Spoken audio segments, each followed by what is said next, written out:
Insights from the world's best medical minds. You are watching therightdoctors.com.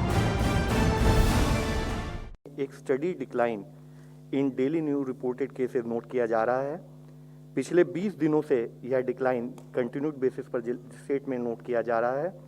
जहां 7 मई को देश में 4,14,000 केस रिपोर्ट हुए थे, वह 5 दिन बाद घटते घटते 3,48,000 केसेस और उसके 5 दिन बाद 3 लाख से भी कम होते हुए 2,81,000 डेली केसेस तक हम पहुंच पाए थे। और आज अगर हम देखें 27 तारीख को तो देश में 2,11,000 के करीब केसेस रिपोर्ट हुए हैं।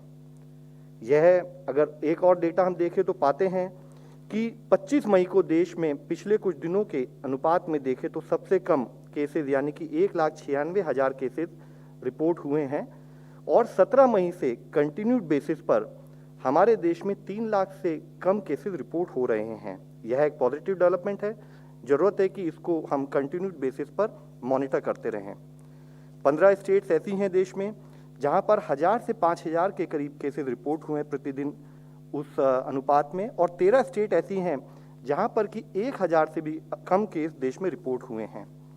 इसी तरीके से हम अगर जिला स्थाई पर डेटा एनालाइज करें तो पाते हैं कि 3 हफ्तों में, जहां आज से करीब 3 हफ्ते पहले वाले उस वीक को हम एनालाइज करें तो 531 जिले ऐसे थे जहां पर कि 100 से अधिक केस प्रति रोज रिपोर्ट हो रहे थे।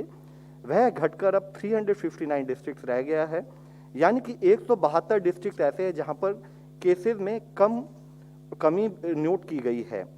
इसी के साथ ही एक्टिव केसेस यानी कि वह केसेस जो या तो होम आइसोलेशन में है या हॉस्पिटल सेटिंग में जिन पर ट्रीटमेंट चल रहा है, उसमें भी हमने करीब 35% decrease from the peak which were noted in the country वह अब ऑब्जर्व कर रहे हैं।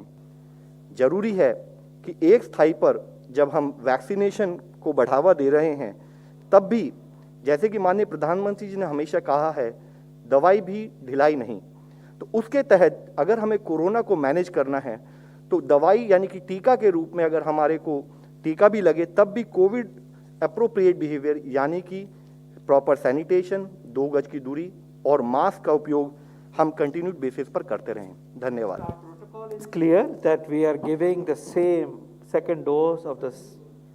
हाँ, हमारा प्रोटोकॉल बिल्कुल क्लियर है कि जिस वैक्सीन की पहली डोज दी जाती है उसकी ही सेकेंड डोज देनी है। इस मामले में क्या हुआ इसका पता होना चाहिए, पता करना चाहिए, इन्वेस्टिगेट होना चाहिए।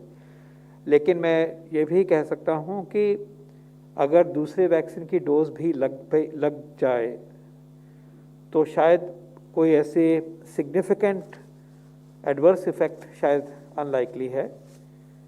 इनफैक्ट ये भी एक साइंटिफिक नैरेटिव चलता है कि एक वैक्सीन के बाद दूसरा दिया जाए तो इम्यूनिटी और भी स्ट्रॉन्ग तरीके से उभर के आती है। The point I making is although scientific opinion on this firm opinion may have to wait for more scrutiny and more understanding, but even if this has happened, it should not be a cause for concern for that individual.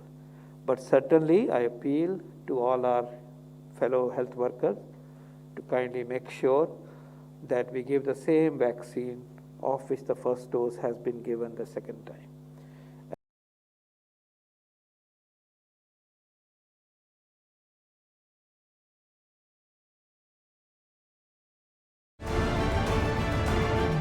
Insights from the world's best medical minds. You are watching therightdoctors.com.